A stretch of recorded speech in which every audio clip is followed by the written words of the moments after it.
Ladies and gentlemen, please welcome the Churchill Club CEO, Karen Tucker. Thank you so much. Hello, everyone. Good evening. This is a happy and proud occasion as we celebrate the second annual Churchill Club Awards. And I know we will all be inspired tonight by the 5 amazing honorees whose contributions have changed the world. And I want to especially thank our member and partner Shell, the Platinum Innovation Champion and presenting award sponsor for this program. We know from working with Shell just how deeply the people there care about the themes of our awards: innovation, collaboration, leadership, and social benefit. Please help me thank Shell for their support.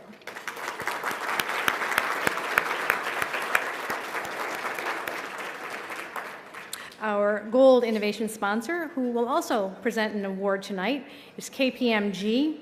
KPMG's commitment to supporting and driving innovation continues to impress us. Thank you, KPMG.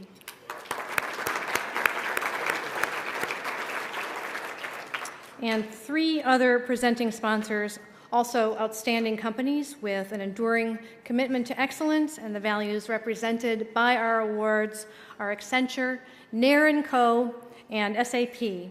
Thank you so much. And finally, our supporting sponsors are Silicon Valley Bank and SRI International. Thank you. We certainly treasure our partnerships with all of you, our sponsors, and we thank you for making tonight possible. And I simply also must acknowledge the magical Churchill Club team: Jenny, Marcia, Matthew, Kathy, Danae, Mindy, Chloe, Patty. You are beyond amazing. Tonight's my special night to thank you.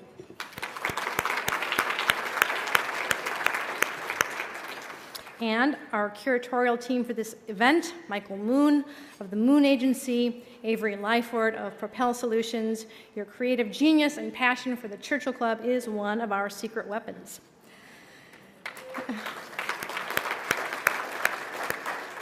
And finally, this event would definitely not have been possible without our Academy, a group of 500 leaders from all walks of the innovation community. The Churchill Club Academy submitted hundreds of nominations and votes and helped us identify the worthy recipients, and this truly did take a village. Thank you very much. It's a big honor to have Geoffrey Moore with us again as our Master of Ceremonies. Geoffrey is a legend in the industry, and there is no one more recognized worldwide for his unique ability to understand and capitalize on disruptive technologies. He's certainly one of the Churchill Club's heroes. He was here today, and he was interviewing Laura Tyson, and I decided, and I'm sure it's not just me, he is our Charlie Rose of Silicon Valley. He's wonderful. Please give your warmest welcome to Geoffrey Moore.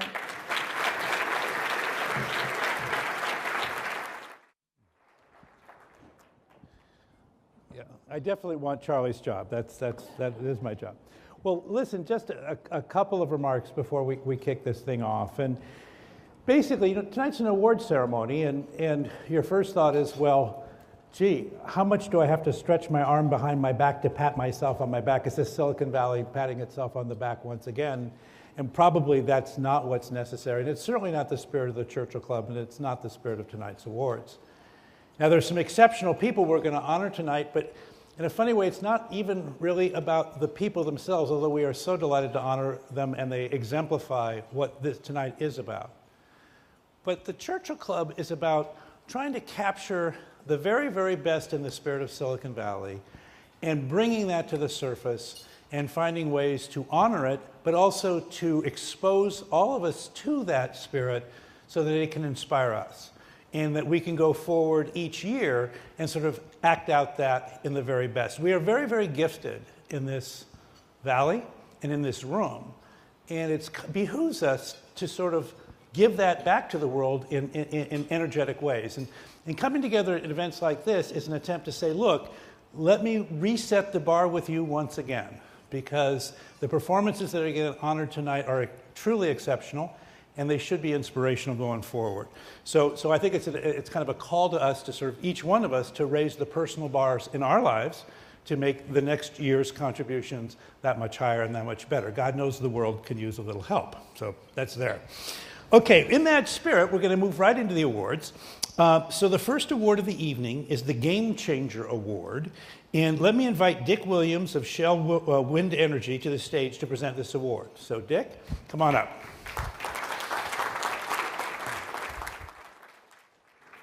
Thank you very much, Geoffrey. And, you know, I spent 28 years in Shell Pipeline.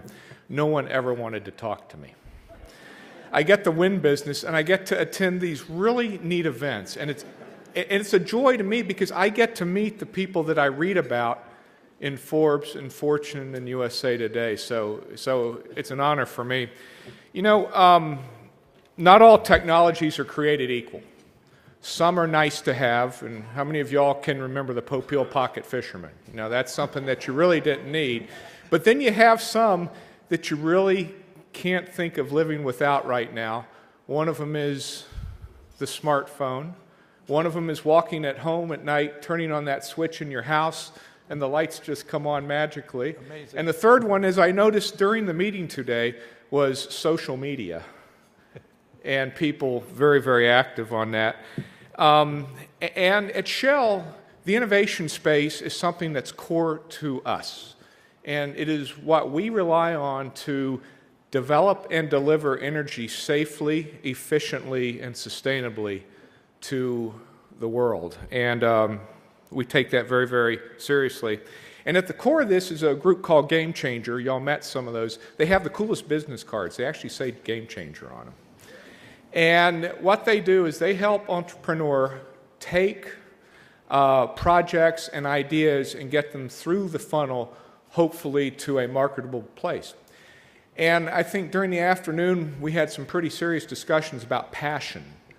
And I'd like to offer that this innovation and entrepreneurial space is three things. It's passion, vision, and legacy. And vision is acting on the passion. Legacy is what you want to end, leaving this place a little better when you leave. So this wonderful synergy with the Churchill Club and this award is why we're really proud to be the presenting sponsor for this Game Changer Award. And as the, well, it's gone now, but the quote was, and I'll quote it, "You changed how things are done and viewed, and there's no going back." So I think that's pretty special. So the 2012 Churchill Club Game Changer Award goes to SpaceX. And please welcome SpaceX board member Steve Jurvetson. And he's accepting on behalf of his colleagues. And Esther Dyson is going to join him on stage for a conversation.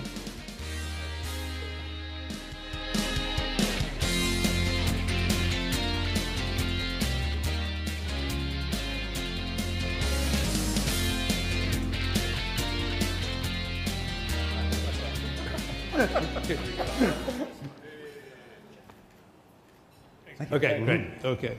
Thank you. Mm-hmm. Wear it with pride. Exactly. Well, how much is it going to cost to ship that up to the moon? Well, you know, it's getting cheaper and heavy, cheaper. right? You know, Cheaper and cheaper. That's right. Yeah, when Dick was talking, I was expecting him to say the third thing everybody needed was their own rocket ship. We do. Can't get enough. So, tell us first. Let's set a little context. Sure. Steve, who's a longtime colleague and friend and everything,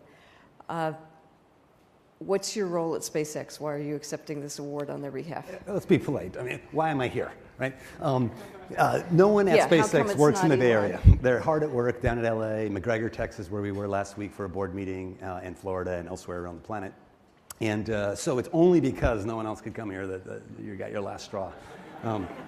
We are, unabashed enthusiasts for the company and cheerleaders, and so I will take no shame in patting them on the back because it is their accomplishments we're celebrating tonight, nothing that I did. But I do serve on the board of directors, which is just an incredible experience.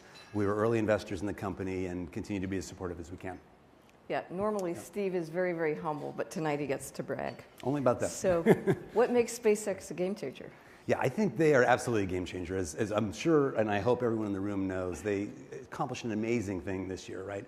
Docking with the space station, the first time a private company's ever done so. You know, a couple years before that, they were the first time a private company had ever returned a spacecraft from Earth. These are activities, by the way, that only 4 or so governments have ever achieved, like the US and Russia and China. And many have failed in their attempts to do so, putting an entire nation's resources behind that. And here we have a South African immigrant who's never worked in the aerospace industry, making a go at it and succeeding the first time in those amazing endeavors that others thought he would fail at. It, to me, that is a game changer. Now, that is symbolic, of course, of something much more important that's revolutionizing the whole access to space, and that is they've already lowered the cost of getting into orbit tenfold. The ministers in China say, we can't compete on price. And how many industries do you hear the Chinese saying that? Right? They even went so far to say, even if we had access to the technologies that are only available to US companies, we still could not compete on price. And they say that even before trying to compete. They're just giving up, in a sense. They think it was a mistake, a typo on the website. Because SpaceX has what I call everyday low prices, the only company in the industry that lists their prices on the website. So they're not hidden. There's no negotiation. There's the price. No one's getting a special deal. So that's the beginning, right? A 10x is good in an industry of that scale and scope, billions of dollars. But really exciting for entrepreneurs all over the planet is to lower it another 100x further. So a 1,000-fold reduction in cost. That's their goal. And that's what they hope to achieve in the next few years. Right. And without beating up on NASA, how do they manage to do that? Well, it's not, NASA is not, it's not a NASA thing. It would be, how about a big aerospace defense contractor on a cost-plus contract? It's just a misalignment of incentives. So it is a shame how much certain things cost. And to be able to make this rocket that much cheaper, you had to pretty much do the whole thing in-house. About 80% of the entire rocket is built down in LA. You can't rely on a supplier that's used to cost-plus pricing or typical military industrial complex business as usual, as a key component. So they don't want to be held up. So they redesigned everything the way a software engineer would. Let's reuse electronics modules. Excuse me? With passion. With passion. You weren't here this afternoon, but passion. Passion. Oh my God, passion like you wouldn't believe, right? You walk into the SpaceX building, either McGregor, Texas, or the headquarters in Hawthorne, California. There is an enormous picture of Mars. It's like this is the prize that every employee walks by as they go into the building. Their visions are beyond that of governments right now, right? They're going to colonize Mars. That's why people join the firm. That's why Elon started the company. And everything else they're doing, this incredible business that happens to happen along the way, that's a byproduct. So what will be the result of us getting to Mars? The result? Well, the result will be an interplanetary species for the first time, which I think is one of those greatest hits of evolution. But what does that mean? What does it mean? You're asking to look a little farther forward than I expected this to.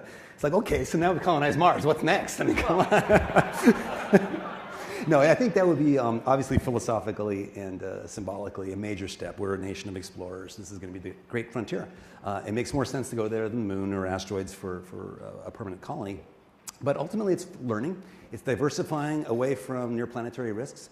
And frankly, it's what motivates people to do crazy things, to work incredible hours, to try to build reusable rockets that in the near term have all kinds of great commercial applications, to try to build spacecraft that are safer than any that have flown before, that can land on other moons or worlds with propulsive landing. Why would you go through that effort as they're doing today?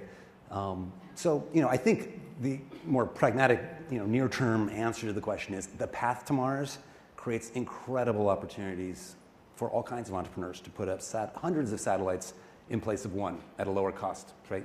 Like one Earth observation satellite today versus a constellation of 100, where satellite updates are every hour or less, maybe every minute, everywhere on the planet, right? So you think about Google Maps, and if you're a farmer in Bangladesh, and you want to know, is my field flooding right now? To have access to all that for free, that's probably only 2 or 3 years out.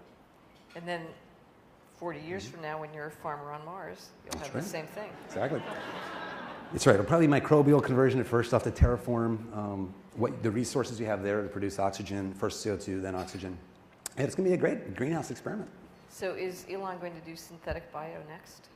No, but there'll be synthetic bio involved. So Craig Venter, NASA, and a bunch of folks are working on how you, in a sense, do a sample return without having to send a rocket back. So find microbes, sequence them, beam them back, recreate them on Earth to study them. That will happen where the rockets to get you there may be SpaceX rockets, but the biology, first we got to find life, which will certainly happen. Yeah. Just got to drill. Drill, baby, drill. You'll find life.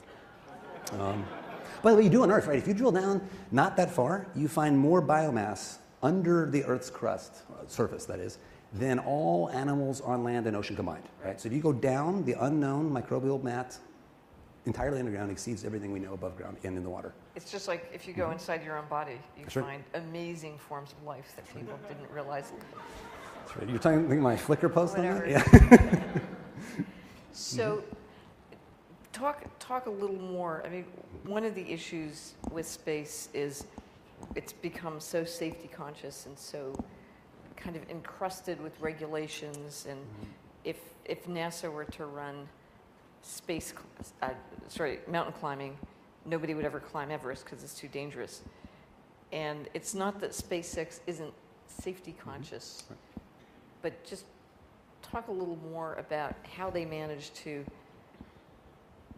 build repeatability into the process, which so far seems to be so much of a job shop kind of approach.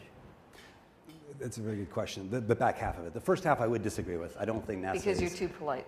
No, I actually don't. I don't agree with it. Okay. Ironically, the shuttle is probably the least safe thing that's ever been launched with humans in it. Yeah, but it's still.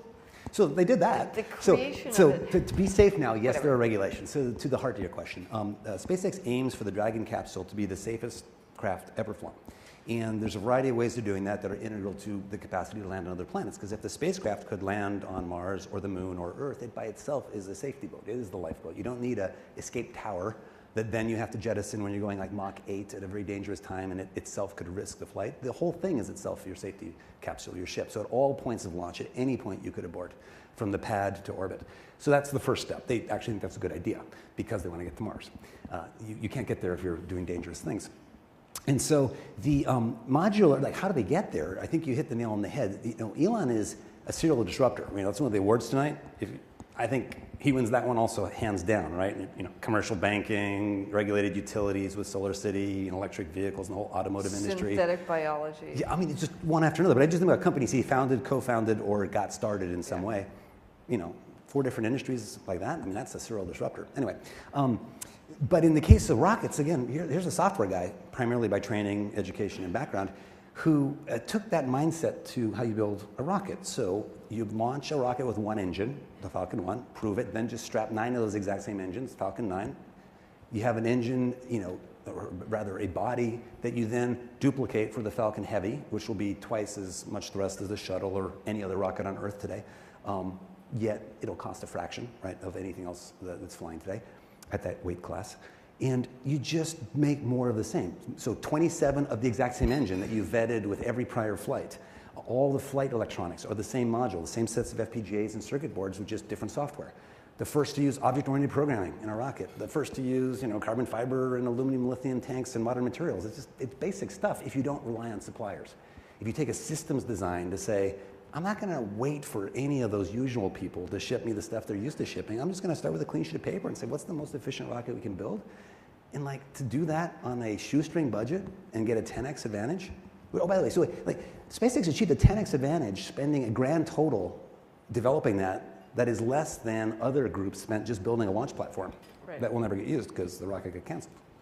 I mean, it's just mind-boggling difference of scale. So talk a little about the financing of SpaceX to the extent you're willing to. Oh yeah, no, happy to. This is also an amazing testament to Elon. When we started without a background in this industry, no one would fund him, right? I mean, he didn't imagine he could, and nor did he succeed in getting anyone to put a penny into the company. He personally financed it to the tune of $100 million. At that point, he thought $50 million would be enough to get his first launch, to put a greenhouse on Mars. He found it took a bit more than 50. But with that, Typical Silicon I know, Valley. underestimated by just a nudge there. But that founding vision led to, well, first he thought maybe I'll just outsource. He spent many trips to Russia looking at their Nair rocket and just got very frustrated with the cost of launch. And he realized, the reason we're not going to Mars is that we throw away the rocket after each use. That's ridiculous. And how many airplanes would we fly if we threw them away? Any vehicle, cars, bikes, subways, every one of these makes no sense if you throw it away after one use. He's like, we got to build reusable rockets, so I'll just go do that first. Then we'll colonize Mars. So he set out to do this, $100 million of his own money. It got pretty dark and dismal by December 2008 when he had spent all of his money between that and Tesla, and then went into personal debt, right, to a big extent, capitalize with his entire life's holdings of equity to keep both his companies alive in a really dark time when he had not yet had a single launch success. And over on the Tesla side, the cars were negative gross margin and a whole other series of problems that had to be worked through, which he needed to do. And he stuck with it. He was more risk immune than anyone I've ever met, and more loyal to keeping those company lives than anyone I've ever heard of. It's just an astounding. He's really an American hero, in my opinion, in that regard. So then finally, NASA, in terms of some commercial crew contracts and commercial cargo contracts, the door starts to open, the light starts to shine on both the Tesla and the SpaceX sides. And then from that point on, it's almost been like a string of nonstop successes. It's just remarkable to see that he stuck through it in the toughest of times when no one else would. And when did you personally get involved? Around the darkest times, around just after December, well, then Tesla side just before December 2008, and on the SpaceX side just after. And how did he turn you into a believer? Well, I was kind of a believer all along. I just wanted to know if my partners would let me invest in something this cool. Because I really like rockets. And I'd be like, I don't know, the average VC investing in a golf company would be kind of suspicious, right? Yeah. Or a wine.com. It's like, come on, really? So this was kind of like a dream come true for me. I just had to find some other people in my partnership that would agree. And luckily, when they lifted the covers and looked at the business model, it's astounding, right? So just a sneak peek, the company's been profitable for years now, has over $4 billion of contracted revenue.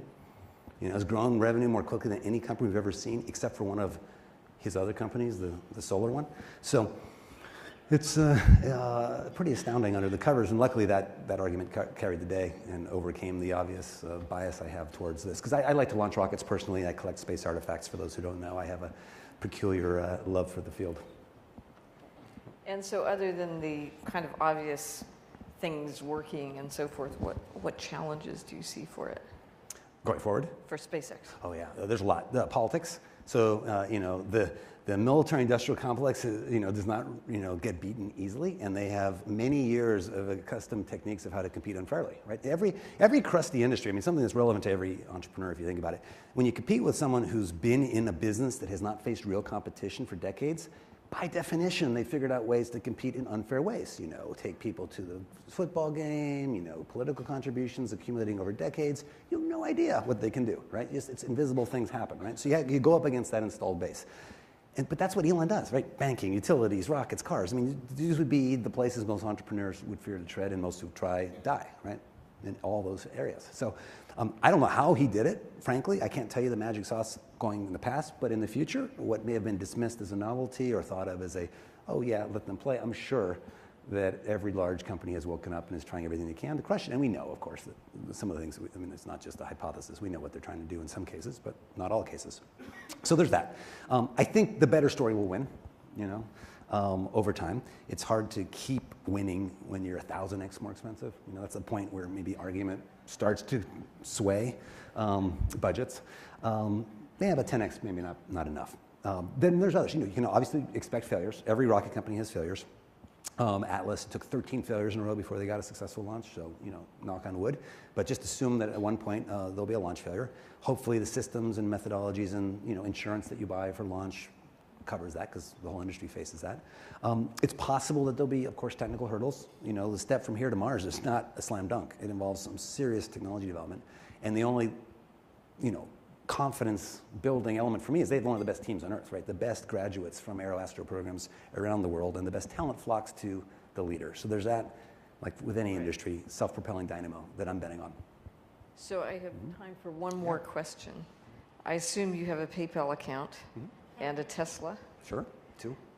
When are you going to take your first ride on a Dragon? Or... Yeah, no question. Not the first or second. I think that's just crazy stuff. And there are much more deserving people that should go on those. So once there's a routine commercial space tourism market, which will inevitably flourish. It's not, but just to be clear, not SpaceX's focus. They're hardcore satellites and and exploring the world. But inevitably, others will build a space tourism industry on top of this. There's already 2 space hotels in orbit and several more going up by other companies. They're testing their longevity and all this. So in orbit around Earth, the answer is like 3 or 4 years. So in orbit around Earth, actually not so true. Kids off to college. So 6, 7 years. Around Earth, that'll be safe and easy. Should be, getting quick quickly to the cost of flying around the Earth, right? So you want to take 7 people in orbit, that should not cost more than flying a private jet of 7 people around the Earth. It should actually cost less. The marginal cost of fuel is less for that. Then I want to go around the moon. But not, like Apollo 10, I want to lower down, not land, that's kind of a big waste of energy, but lower down to a really low orbit, maybe 10,000 feet, so you can see, and then do an EVA and just kind of like coast, because there's no atmosphere at all. You can be in orbit very low. That's my dream. But not my... then Mars? No, it's not my dream. It's your dream. You go to Mars, I'll be around the moon. Whatever. Well, thank you very much. Cool. This is great.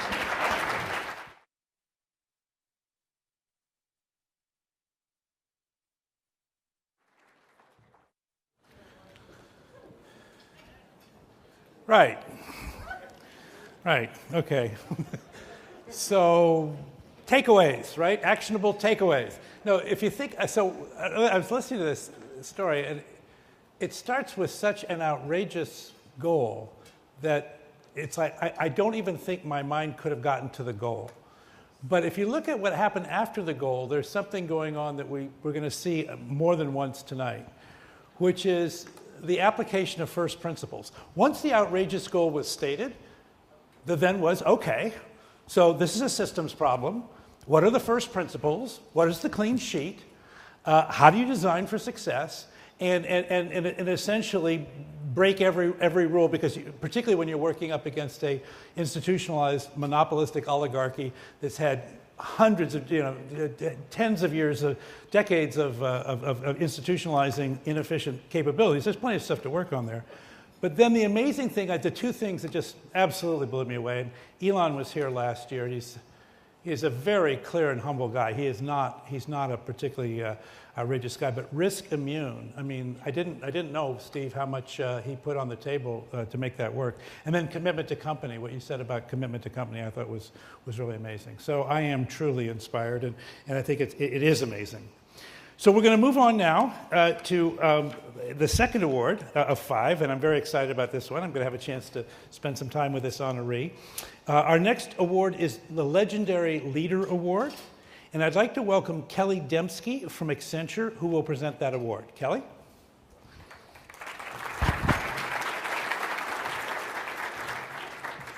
How do you follow space travel? Good evening, I'm Kelly Dempski. I'm director at Accenture Technology Labs in San Jose. I'd like to start by congratulating the Churchill Club for their leadership and the continuing to offer these game-changing programs which bring together some of the best people from around the industry. We thank you for including Accenture. The Legendary Leader Award is about inspirational leadership and contributions to others' innovation and success. When the Churchill Club asked its academy to nominate honorees for this award, they asked them to identify people who see a future of new possibilities, people who frame industry and societal needs to envision solutions in a way that is uniquely their own. And at Accenture, we believe that great leaders are also great mentors. And so of equal importance is the ability to recognize and develop talent and catalyze great teams. We asked for the legendary leader who had an enormous impact both at an individual level and through the contributions of the people that he or she helped along the way. As a Churchill Club member and supporter, I'm so pleased to be here this evening and have a distinct privilege of presenting this award to Vinod Khosla. Vinod will be joined shortly.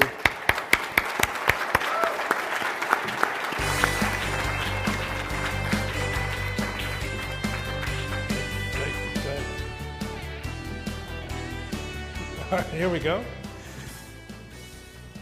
I think we're supposed to have a picture, a photo opportunity here. Why don't you get, Kelly, why don't you get over there? Okay, Ed.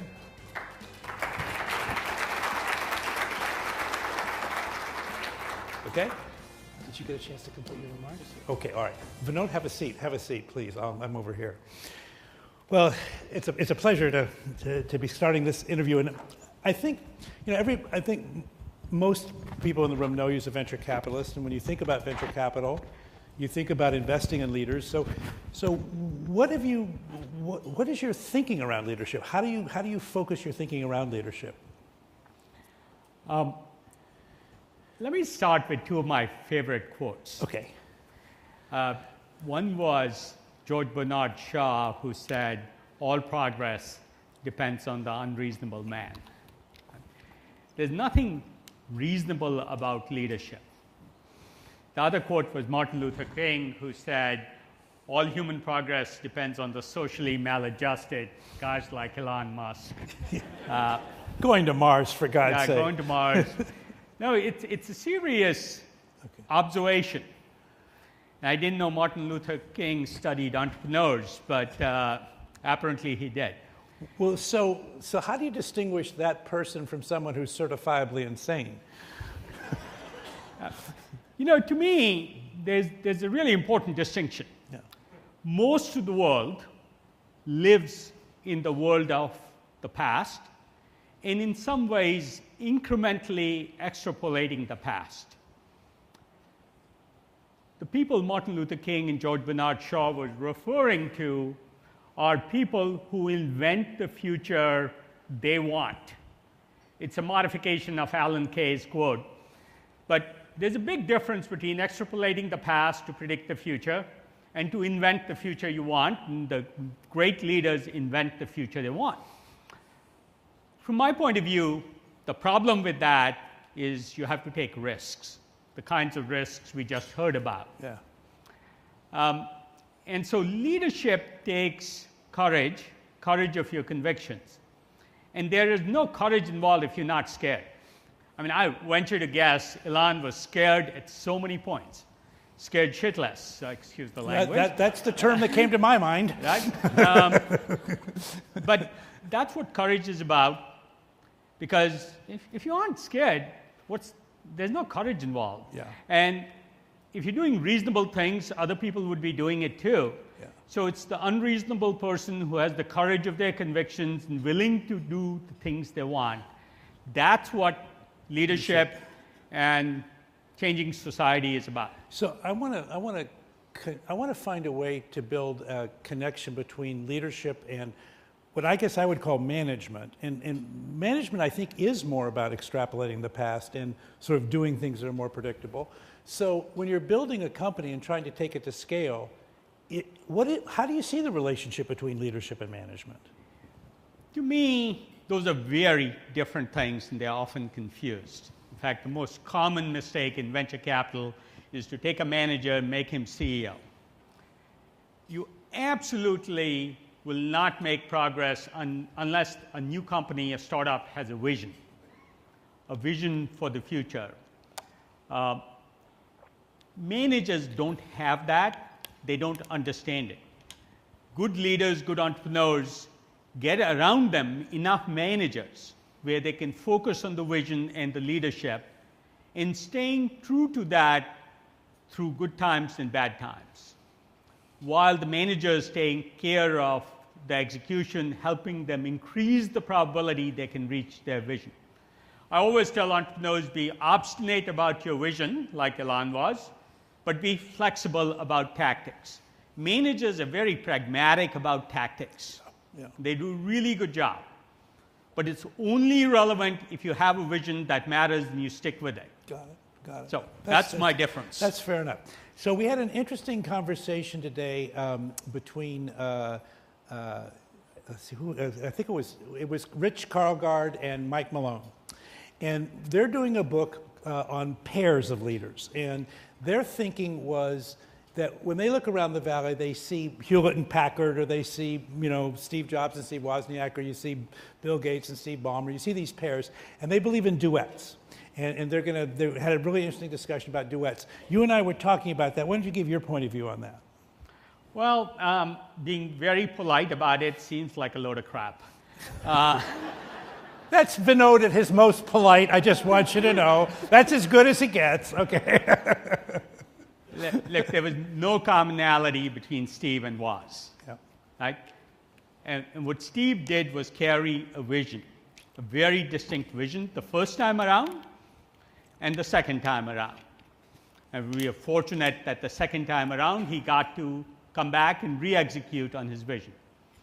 I knew Bill Hewitt. I didn't know Dave Packard as well, but I suspect that was a great friendship. and a great relationship, and they built the company together, but that's coincidental. Coincidental. What about at Sun? You were there at Sun early on, and there were. So I want to take the third example. Okay, you mentioned another pair. Oh well, I was thinking. Oh, Bill Gates and Steve Ballmer. Yeah. The fact is, Ballmer's a good manager. He's done a good job of managing the company. Maybe some would disagree with that because stock price hasn't done much. Bill started in a very different place. Bill started as an entrepreneur. I've gotten to know him really well. Have you? And I think the first 10 years, he was a passionate entrepreneur, but not the kind of visionary he became over time.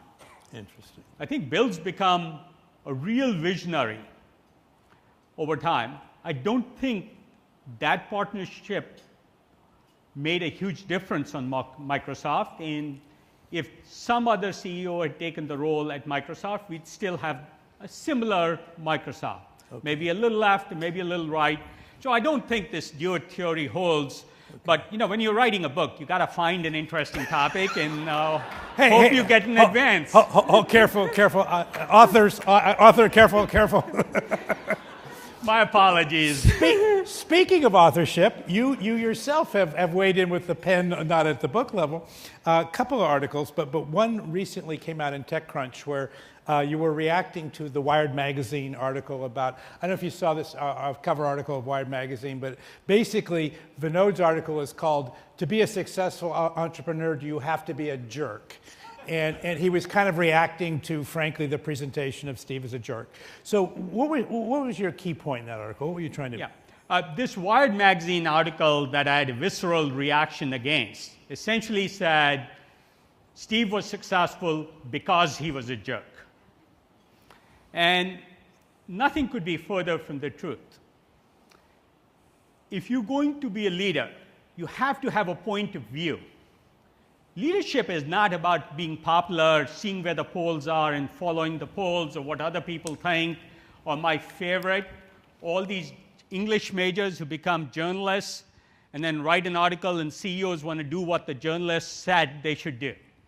Right? The number of CEOs who let... You do know I am an English major, but keep going. Keep building on it. Keep going. This is working good. Go ahead. I'm a techie elitist, so... That's good. Go ahead. Go for it.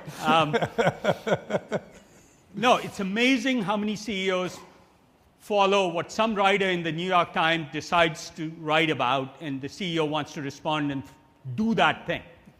Leaders have vision. Steve had a vision. He was passionate about this vision. If you go back to January 1, 2007, there were hundreds of pundits who said, it'll never sell, $499, too expensive for an iPhone, nobody uses a phone without a keyboard, all the reasons the iPhone would fail. But Steve believed in what he was doing, he believed in crafting the experience he was crafting, and he had the courage of his convictions, what I talked about. Yeah.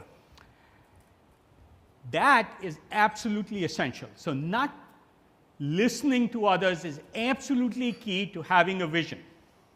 I'm sure many people told Elon it was crazy to go launch a space. Well, they still are, I'm sure. They're a little quieter now. Yes, they are. Part of that is also making sure you don't compromise your vision. So one of the things this article talked about was don't tolerate B players. I absolutely agree. You don't have to go up to somebody who's not making it, can't meet the standards of excellence you've set, that Steve set in his group, and say, you're an idiot or you're stupid. And I'm guilty of doing that sometimes because you get impatient. But that doesn't mean you don't get rid of them. You should be absolutely firm about not reducing the standard, the bar. And just because somebody's a nice guy doesn't mean they should reduce the probability of success of your vision because he's a B player. You tolerate them. Or because they're working 80 hours a week. Not good enough reasons.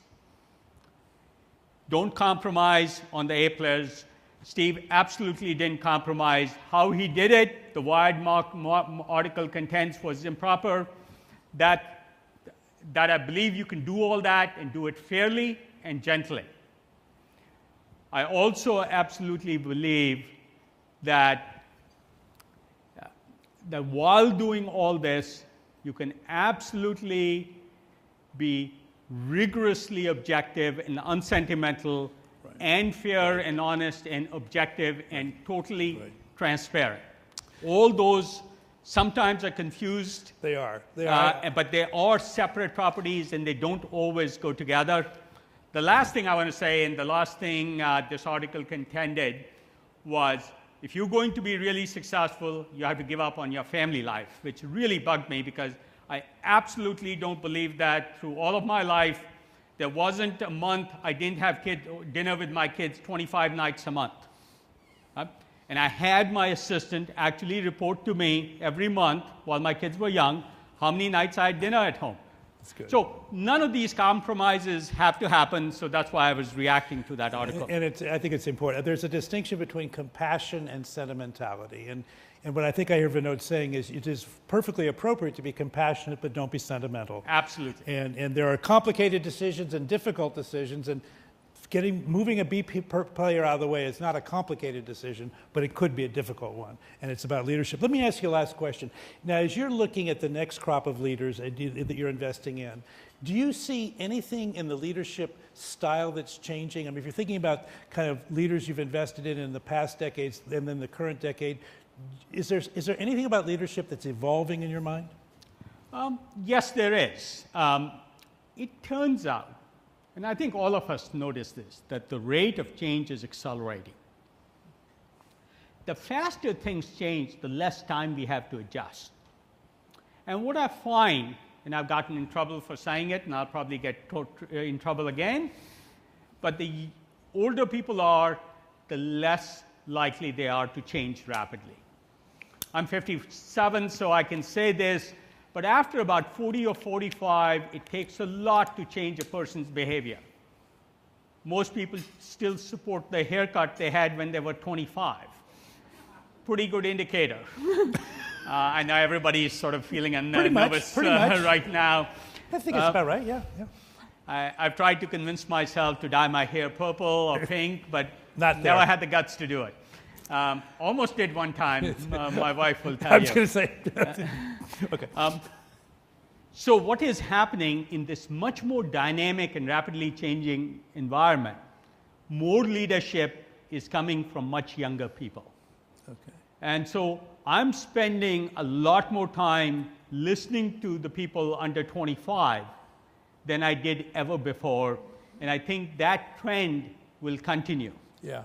Yeah. Whereas 20 years ago, it might have been a senior team coming out of Hewlett-Packard or coming out of some other thing. Now it's coming from real conviction around new ideas, brand new ideas, is generally, and there are plenty of exceptions, and I like to think, even at 57, I think they're young enough or different enough. But by and large, it's true. It's more true than not.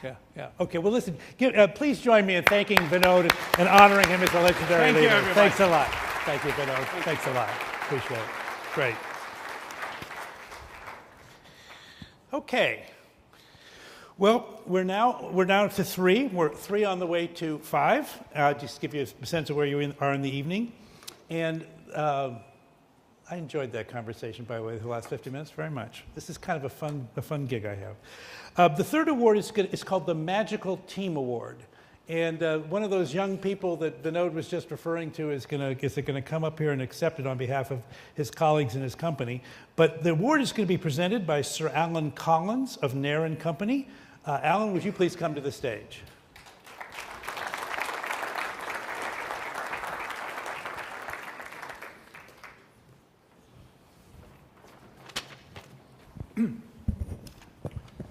Ladies and gentlemen, good evening. It's a huge pleasure to be at the Churchill Club here in California, able to talk to you for a few moments about this award. You'll gather from my accent that I'm not from California. I'm British. I'm a British diplomat, a former British ambassador, former High Commissioner, and I therefore wanted to start off very first thing, if I could, by offering the condolences from across the Atlantic to the loss of one of your ambassadors and other diplomatic staff in Libya. Having been somebody with a close protection team myself while an ambassador, I know just what it's like. So I wanted to start off with that, if I may. Thank you. Secondly, I wanted to just tell you a word or two about myself. I am now in the private sector, although I have continued to run for the government the business outcome of the Olympics. I'm Britain's business ambassador for the Olympics. I was part of the team that helped win the Olympics for London. I can't quite get over the fact that the Olympics... I'm still trying to get over the fact the Olympics are finished. That's why I'm still wearing my pin, the Olympics logo in the Union Jack colours. I'm gradually going to divest myself of all this Olympics stuff as we go on. But it was, I know it was a lot of interest in America, and we were very, very pleased with that. I'm representing Nair & Co. Among the several jobs I'm doing in the private sector now is to be the chairman of Nair & Co. I agreed to do that. I was pleased to do that because I think Nair is an instant globalizer as a company. It's a service provider. It's a holistic one-stop shop for companies that want to invest overseas or to export overseas by providing for them all their back office services around the world in one package, so they can concentrate on the sort of entrepreneurial things we've been hearing about this evening without worrying about HR, tax, law and all that, and setting up companies and so on in difficult places. That's all done for them. So I'm very pleased to be involved with them, and I'm therefore very pleased that they were able to sponsor this award this evening and do it through the Churchill Club. Delighted to fly in from London yesterday to be part of this Churchill Club event. Churchill Club's fame extends beyond Silicon Valley. We know about the Churchill Club in the UK. It's marvellous that it has the name of one of Britain's greatest leaders, somebody, of course, who I think epitomises the close relationship between Britain and America. And after all, that's a relationship that exists today. It's not something in the past. Our soldiers are fighting side by side in Afghanistan at this very moment. And when you think about it, when the chips are down, there's only two countries you can rely on to stand together, and that is the UK and the United States. So I'm very proud of that.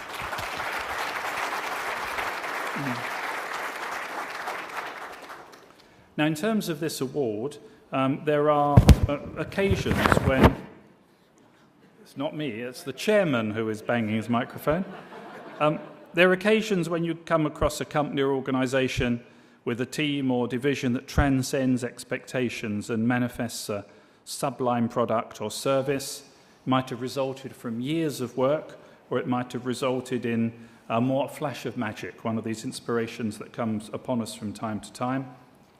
There's a great team at Nair, so I know about this sort of teamwork, and there's a great team at the organisation that we're going to present and honour with this award now. So it gives me huge pleasure.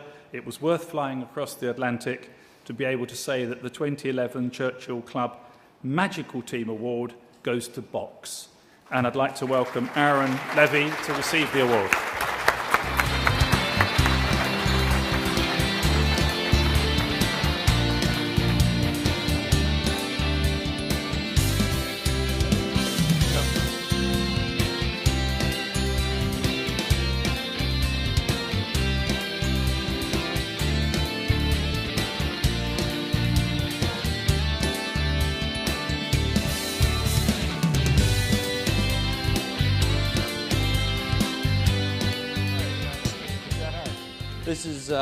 This is great. This is the best small hat trophy I've ever won. Yeah, so it is. And you can wear it with pride. Very good. By the way, did somebody leave theirs up here? Yeah, no, I'll bring it back to Vinod. Yeah, okay, thanks. Okay, all right. Yeah. Okay, just wanted to... He wanted me to have two. Thank you. It was good. Very good, thank you. Okay, so magical team. So what's magic? I mean, so what do you think the magic, if there is magic at Box, what do you think the magic is? It is that my co-founder and I have been able to work together for the past 7.5 years without killing each other. So that's been pretty awesome. And you are a duet. What's that? You are a duet. I mean, yeah, well, except for tonight. So I guess this is us exemplifying our teamwork right now. Actually, really representing both of us. Yeah, Dylan had to be out of town for a very good reason and couldn't be here. Well, okay. So talk about Box is sort of known for wanting to live at the intersection of a really, really elegant consumer experience and an enterprise context. And that's that's a pretty challenging intersection to live at. So talk a little Sure. bit about how you got to that place, because I don't think that's where you started exactly. Yeah, well, when we started, we didn't know how to spell the word enterprise. So we were focused on really building an elegant consumer solution to be able to store, share, manage, access your data from anywhere. And what we found is, as we were growing the product and as we were growing the company, that more and more people within businesses and particularly larger enterprises were using the solution. And so we really had our kind of background and DNA was trying to build consumer software. It found its way in the enterprise, and we realized that we could try and go compete with Google and Microsoft till the end of time, where they're going to be subsidizing and really kind of cannibalizing the low end of our business, or we could really move up and try and innovate in the enterprise where we think we could do a better job than them. So that's what we do, and we made this transition about 4 or 5 years ago to really focus on serving the enterprise. And that was in what year of your existence? What year? Well, it was the second year that we were around. It was 2007. So that sounds like a pivot in the kind of the lean startup. If I were really hip, I would call it a pivot. You should be hip. It was more of with the orange shoes. I think you could do hip. It was, well, to be totally fair to those who have done pivots, it was more of a narrowing of focus. So what we realized was, didn't really take a rocket scientist. No offense to Alon, to figure out that we weren't going to be successful in the consumer space in the long run. And ultimately, we decided that the enterprise was going to be far more effective for us. So I've talked with teams that have gone through this, but you bring a team together around a consumer opportunity. We're thinking fun. We're thinking it's lots of stuff. Now all of a sudden, the enterprise word comes to this. Boy, it feels like security. This is so. How did you manage the dynamic of getting the team interested in a set of values that they didn't start with being interested in? Yeah, I mean, I think what we ultimately realized is that the future of the enterprise was going to look a lot more like the consumer world, but with still the ability to successfully serve large businesses. And so the way that we think about Box is we're often the most consumer-like company that any enterprise software person has worked at, and we're usually the most enterprise-like company that any consumer person has ever worked at. And that's because we've been able to combine the DNA and the approach, the sort of best of breed of both of those universes into one company and one kind of organization. And we think that's what makes us competitive. And what that means is that if you're an engineer that's from Google or a Facebook or we're looking at that kind of company, we're a place that moves just as quickly. We have just as much velocity. We push the website every single week. And we're sort of innovating at a pace that is very much like the consumer internet. But we sell to organizations. It means we have a business model that doesn't rely on virtual sheep. And so it's very kind of straightforward of how we're building the organization. Virtual sheep. Okay. What's the price of a virtual sheep? I don't know the latest rate, but I'm sure it's down a little bit. Okay. Well, so let's just play. I'm allowed to do a couple. You are. It's yeah, okay. It's okay. So playing this out a little bit though. I'm trying to be your head of HR. Thank you. And I'm heading. And I'm. You'd probably fire me, but that's fine. Well, not yet. But I've got to recruit from the enterprise, and I've got to recruit for consumer. It feels a little bit like two very different cultural things. When you come to how you run the company, those are two different sets of expectations. How do you begin to weave them together? How do you run the company? Yeah, so we're really lucky that we have an amazing team, and actually I would say that the way that Vinod described kind of the next generation of building these kinds of companies is very much like kind of what we've tried to adopt. Is you get world-class leaders in all of the kind of relevant functional areas, and we sort of just let them go do their thing with obviously a very kind of hopefully clear and what we think is a very competitive vision for what we want the future to look like. And so, our executive staff and team and organization it's actually kind of funny because you've got people from Google over on one side, you've got people from EMC on another, and people from Oracle on another, and then guys from eBay over in the corner. And we sort of, everybody has a different kind of lens in which they've seen the world. It all comes together to build what we think is a very kind of disruptive model for building an enterprise software company. If you think about what our competition in the enterprise does, a lot of the companies, a lot of the go-to-market strategies, a lot of the approaches tend to look very much like enterprise software companies. And we really felt that our disruptive approach to the market was take the best of the consumer web, so virality and freemium, and how do we serve customers directly, and how do we leverage mobile devices to get our software to end users, and build an organization that has the DNA and capabilities to go do that, while also being able to sell to the world's largest organizations. We just did a stat that I discovered this morning. The three largest this is sort of a thing that you and I have argued about a little bit. The 3 largest customers that we have now, the largest deals that we sold, are all companies that were founded in the 1800s. So we can go sell to really, really large, regulated, conservative organizations because we also have that enterprise software kind of DNA as well baked in.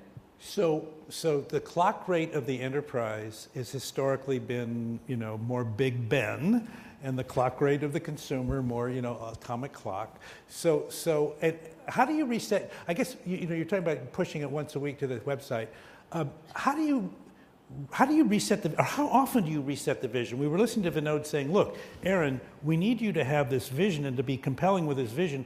But you've had to adjust your vision along the line, haven't you? So how often do you do that, and how do you get the team aligned around the changes in the vision? How does that work? Well, the vision is really straightforward. So our vision is just we want you to be able to get your data from anywhere. So any device, any application, and be able to share with anyone. So that tends to be pretty straightforward. But you often have these sort of step function changes, or I guess the in vogue way to say it is these sort of black swan events that happen in the ecosystem.